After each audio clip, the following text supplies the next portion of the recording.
La section des produits cachers dans le Low-Blas de la rue Saint-Jacques dans l'ouest de Montréal.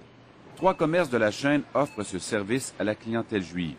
Un employé y travaille à temps plein pour s'assurer que les produits offerts respectent les règles édictées par la Torah, le livre sacré du judaïsme.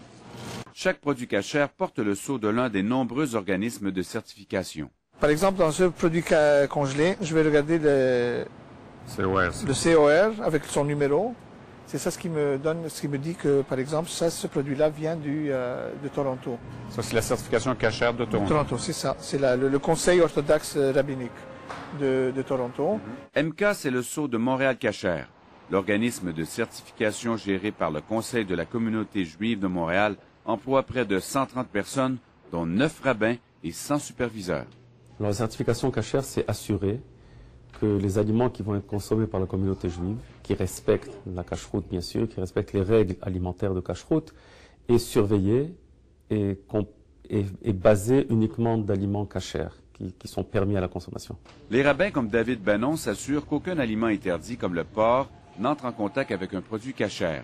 Ils bénissent les matières premières et les lignes de production. On s'assure par des visites ou par, bien sûr en allant depuis le début, à partir de la fabrication, tous les ingrédients qui rentrent dans cet aliment par exemple, s'assurer d'où est-ce qu'il provient et s'assurer que tout le long du processus de fabrication, il n'y a pas d'autres mélanges qui se font.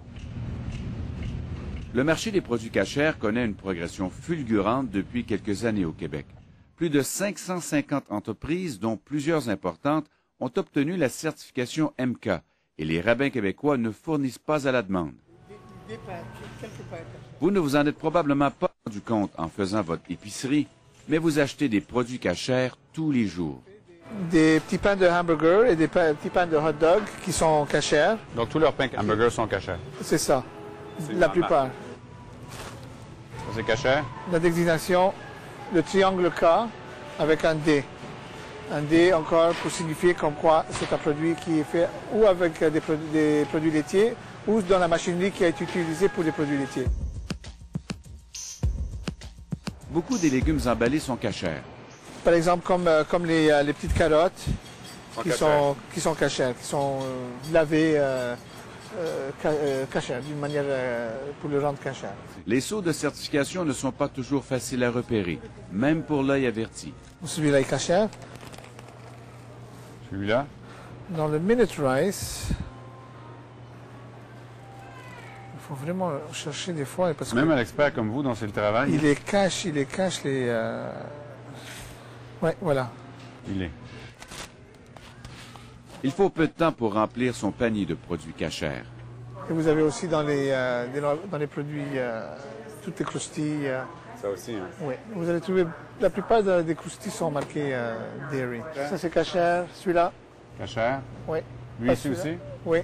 Ça c'est cachère, ça c'est cachère, ça c'est cachère aussi. Ça c'est cachère, celui-là. Celui-là. Celui-là. Celui-là encore. Celui-là encore. Combien vous direz que dans le magasin, dans le commerce, c'est combien le pourcentage de produits cachers? Moi, je dirais environ, si on enlève la viande qui n'est pas cachère, dans les produits d'épicerie, on aurait comme dans les 75% de produits cachers. Des allées entières offrent des produits uniquement cachers. Des produits populaires comme les pâtes Catelli et Barilla, les mayonnaises commerciales, le mélange à gâteau Betty Crocker, les biscuits Leclerc Célébration. Même le Coke est cachère. Les gens mangent cachère au Québec, ils ne savent même pas. Exactement. Les produits cachers, est-ce que vous achetez ça? Non. Pensez-vous que vous en avez acheté aujourd'hui? Non. Si je regarde dans votre sac d'épicerie, pensez-vous que je peux en trouver? Non. Vous n'allez pas trouver. Si je vous dis que jusqu'à 70 à 75% des produits qu'on trouve sur les étagères des commerces, à part la viande et le lait, sont des produits cachers. Ah ben alors, vous m'étonnez vraiment, oui. Vous me l'apprenez, je ne savais pas, non. Vous voyez ça ici, là, le cas? OK. Vous savez comment? Vos céréales, ici, elles sont cachères. Ah, OK. Moi, je savais pas. Si on fouille dans votre sac d'épicerie, on va en trouver beaucoup. Alors, mais c'est mon père, c'est ça? Ou? Ah, non. Ah, bon. Ça ici, là, Oui. c'est ouais, ça, c'est une certification qui dit que vos pâtes sont cachères. Mais il faut le savoir. Nous n'allons chercher personne, ce sont les entreprises qui nous contactent. Donc si elles nous contactent, c'est parce qu'il y a un marché, une demande, et ils coopèrent absolument. Qu'est-ce qui pousse les entreprises, justement, à venir aussi nombreuses? Ben, c'est le marché, c'est la demande. Pourtant, la communauté juive ne compte que 100 000 membres, dont à peine 35 % mangent cachère, selon le Conseil. Ça représente donc 35 000 personnes, un micro-marché dans une population de 7 millions. Obtenir la certification cachère coûte généralement de 1 000 à quelques milliers de dollars, mais d'autres frais s'ajoutent souvent. Pas de problème? Oui, l'opération s'est bien passée. Victoriaville, région du centre du Québec. C'est ici qu'est produit depuis 50 ans le miel La Bonté. Même si elle est basée dans une région où il n'y a pas de communauté juive importante, l'entreprise a obtenu il y a quelques années la certification cachère. Pour son président, c'est une question de survie.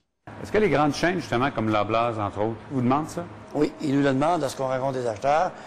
Est-ce que tu es cachère?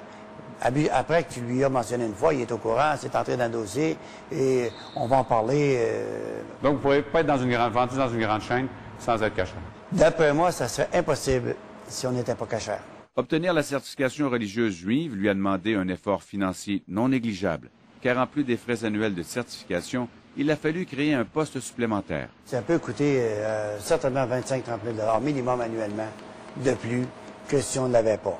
C'est de l'argent quand même. C'est de l'argent, mais comme je vous disais tantôt, en alimentation, les profits sont limités, mais on doit l'avoir. Si on ne l'avait pas, je suis convaincu qu'il y aurait plusieurs marchés qu'on perdrait parce qu'on n'a pas notre certification cachère. La PME de Victoriaville n'est pas la seule dans son cas. Pour garder ses gros clients comme le géant Kraft, pour qui elle transporte notamment de l'huile végétale, Brasseur Transport de la Prairie a été obligée, elle aussi, d'obtenir une certification cachère. Faire bénir les citernes par un rabbin a coûté 35 000 $ à l'entreprise. Et selon son président, Michel Brasseur, qui a refusé de nous accorder une entrevue à la caméra, maintenir la certification entraîne des frais supplémentaires de près de 15 000 $ par année. C'est sûr qu'il y a un coût parce qu'il y a les coûts de certification, il y a les coûts aussi, dépendamment des exigences des cahiers de charges, que ce soit en termes de processus de fabrication, de distribution ou même d'inspection. Donc à ce moment-là, il va y avoir des coûts afférents, mais il faut regarder en termes de coûts-bénéfices. Quel est le coût pour les consommateurs? Difficile à dire. La majorité des entreprises contactées par JE refusent de dévoiler les frais entraînés par une certification cachère. Ce qui est certain, c'est qu'à l'échelle du Québec, ça représente plusieurs millions de dollars. Au bout du compte, c'est quand même les consommateurs qui payent pour ça. C'est toujours le consommateur qui va payer en bout de ligne, parce que le coût doit rentrer dans le coût de fabrication. Donc, pour arriver à dégager la rentabilité, je vais déduire mes coûts de mes ventes pour arriver à ma rentabilité. Pourquoi est-ce qu'un non-juif serait obligé de subir les conséquences et de payer quelque chose qui a une certification? Ben, il a le choix, il peut ne pas acheter ça, il peut acheter autre chose qui n'a pas de certification. Mais quand jusqu'à 75 % des produits sur les étagères sont cachers, le client a-t-il vraiment le choix? Et ce n'est que le début. Une nouvelle certification religieuse est en train de faire sa place au Québec, la certification musulmane halal. Le développement du marché halal commence, voilà, petit à petit, voilà. Mais maintenant, dans un an, le marché halal dépasse maintenant 2,5 millions de dollars à l'île de Montréal seulement. Donc, ça attire, ce n'est pas rien du tout. La certification halal a d'autant plus d'avenir que les musulmans sont 2 fois plus nombreux que les juifs au Québec. Nous, on a 3 ans. On est déjà commencé. On est des bébés, voilà. Voilà. Mais ils ont, voilà, 20 ans, voilà. Et l'objectif, c'est d'être aussi présent que la certification cachère? Voilà, espérons, voilà, on espère, voilà, pour donner, voilà, des produits pour notre communauté.